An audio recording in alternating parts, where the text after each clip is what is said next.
कि हमने बात की थी कि इन्वेस्टिंग की दो मेन मेथडोलॉजीज होती है, वैल्यू इन्वेस्टिंग और ग्रोथ इन्वेस्टिंग। तो अब हम बात करेंगे ग्रोथ इन्वेस्टिंग के बारे में। तो जैसे कि नाम से ही पता चलता है कि ग्रोथ कंपनीज वो कंपनीज होती है जो बहुत तेजी से आगे बढ़ रही होती है, और इन कंपनीज की ग्रोथ स्पीड जिस इंडस्ट्री में ये कंपनी होती है उस इंडस्ट्री से काफी ज्यादा होती है। तो ग्रोथ इन्वेस्टिंग की स्ट्रेटेजी है ये वैल्यू इन्वेस्टिंग से काफी डिफरेंट है और लगभग कम्प्लीटली अपोजिट भी है। तो जैसे कि हमने वैल्यू इन्वेस्टिंग में देखा कि वैल्यू इन्वेस्टिंग में हम अंडर वैल्यूड कंपनीज ढूंढ रहे थे जिनकी प्राइस उनके वैल्यूएशन से कम है। तो वैल्यू इन्वेस्टिंग में हमने फोकस किया था वैल्यूएशन पर। वही ग्रोथ इन्वेस्टिंग में वैल्यूएशन पर फोकस नहीं किया जाता। ग्रोथ इन्वेस्टिंग का मेन फोकस होता है कंपनी की तेजी से होने वाली ग्रोथ। तो ग्रोथ इन्वेस्टिंग में आपको ऐसी कंपनीज ढूंढनी होती है जो आने वाले कुछ सालों में बहुत तेजी से ग्रो हो सकती हो। ग्रोथ इन्वेस्टिंग में वैल्यूएशन पर ज्यादा ध्यान नहीं दिया जाता। तो अगर वो कंपनी ओवर वैल्यूड भी है तो भी उस कंपनी को ग्रोथ इन्वेस्टर खरीद लेते हैं अगर उन्हें लगता है कि वो कंपनी बहुत तेजी से ग्रो हो सकती है। तो जिस कंपनी के free cash flow, revenues, profits बहुत तेजी से ग्रो हो सकते हैं, ऐसी कंपनीज आपको ढूंढनी होती है। और ऐसी कंपनीज ढूंढने के लिए आपको उस कंपनी की ग्रोथ स्टोरी, उसकी फ्यूचर अपॉर्चुनिटीज, उसके फ्यूचर और एक्सपांशन प्लान्स को बहुत अच्छे से समझना होगा। तो ग्रोथ इन्वेस्टर अगर कॉन्फिडेंट है कि कोई कंपनी बहुत तेजी से आगे बढ़ने वाली है तो फिर वो उसमें इन्वेस्ट कर देते हैं। और कौन सी कंपनी तेजी से आगे बढ़ सकती है उसके लिए आपको फंडामेंटल एनालिसिस करना होता है, जो कि पहले हमने फंडामेंटल एनालिसिस की सीरीज में देखा था। ज्यादातर ग्रोथ कंपनीज ऊंचे वैल्यूएशन पर ट्रेड होती है, पर ग्रोथ इन्वेस्टर को उससे फर्क नहीं पड़ता है। अगर उन्हें लगता है कि कोई कंपनी बहुत तेजी से ग्रो होगी तो फिर वो उसमें इन्वेस्ट कर देते हैं, चाहे उसका वैल्यूएशन थोड़ा ज्यादा ही क्यों ना हो। अब कई बार ये होता है कि जिस कंपनी की शेयर प्राइस बहुत तेजी से बढ़ रही हो लोग उसे ग्रोथ कंपनी समझ बैठते हैं। सो अगर किसी कंपनी की शेयर प्राइस बहुत तेजी से बढ़ रही है तो इसका ये मतलब नहीं है कि वो ग्रोथ कंपनी है। वो कंपनी ग्रोथ कंपनी है या नहीं ये डिपेंड करता है कि उस कंपनी के फंडामेंटल्स कैसे हैं, उसके फ्यूचर प्लान्स कैसे हैं और वो कैसे आगे परफॉर्म कर सकती है। तो जनरली ग्रोथ कंपनीज स्मॉल और मिड कैप कैटेगरी में पाई जाती है। जनरली जिन कंपनीज के रेवेन्यू, प्रॉफिट्स और फ्री कैश फ्लो सालाना 20% के रेट से बढ़ रहे होते हैं और साथ ही आगे भी बढ़ने वाले होते हैं, उन्हें ग्रोथ कंपनीज कहते हैं।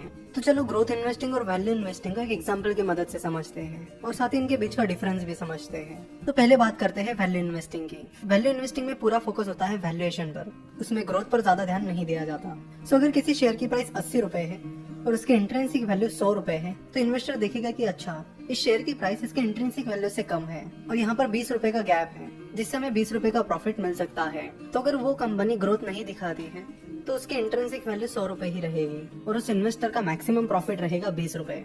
यानी वैल्यू इन्वेस्टिंग एक कंजर्वेटिव इन्वेस्टमेंट मेथड है जिसमें कई बार प्रॉफिट जो होता है वो लिमिटेड होता है। वही साथ ही वैल्यू इन्वेस्टिंग के इस मेथड में रिस्क भी काफी कम होता है। वही अगर वो कंपनी बहुत अच्छा परफॉर्म करती है तो उसकी इंट्रिंसिक वैल्यू भी बढ़ेगी जिसका डायरेक्ट फायदा इन्वेस्टर को होगा। लेकिन वैल्यू इन्वेस्टिंग में इन्वेस्टर ग्रोथ की तरफ ध्यान नहीं देता है।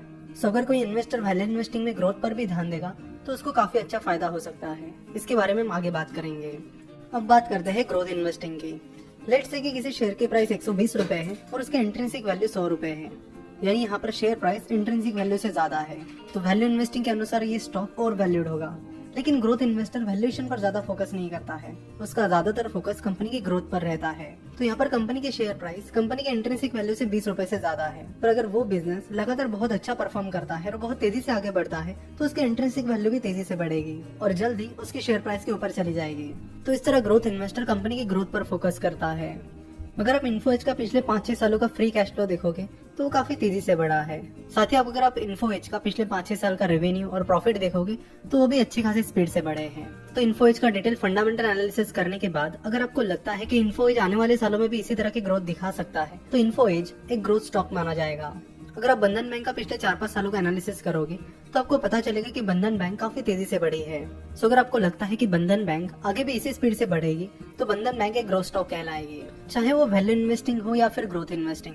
हर किसी मेथड के अपने फायदे और नुकसान हैं। अगर आप किसी ग्रोथ स्टॉक में इन्वेस्ट करते हो और वो आपके एक्सपेक्टेशन के अनुसार ग्रोथ नहीं दिखाता है तो आपको अच्छा खासा लॉस हो सकता है। वही वैल्यू इन्वेस्टिंग का लिमिटेशन ये है कि उसमें अगर कंपनी अच्छी खासी ग्रोथ नहीं दिखाती है तो आपका प्रॉफिट बहुत लिमिटेड रह जाएगा। तो सवाल ये आता है कि ग्रोथ इन्वेस्टर बने या फिर वैल्यू इन्वेस्टर। तो इस सवाल का जवाब छुपा है मिस्टर वॉरेन बफेट की इन्वेस्टमेंट स्ट्रेटेजी में। तो फिर चाहे मिस्टर वॉरेन बफेट हो या चाहे successful fund manager mister Peter lynch हो, दोनों ने इन दोनों मेथड से ऐसी स्ट्रेटेजी निकाली जिससे उन्हें काफी फायदा हुआ और वो काफी सक्सेसफुल इन्वेस्टर बने।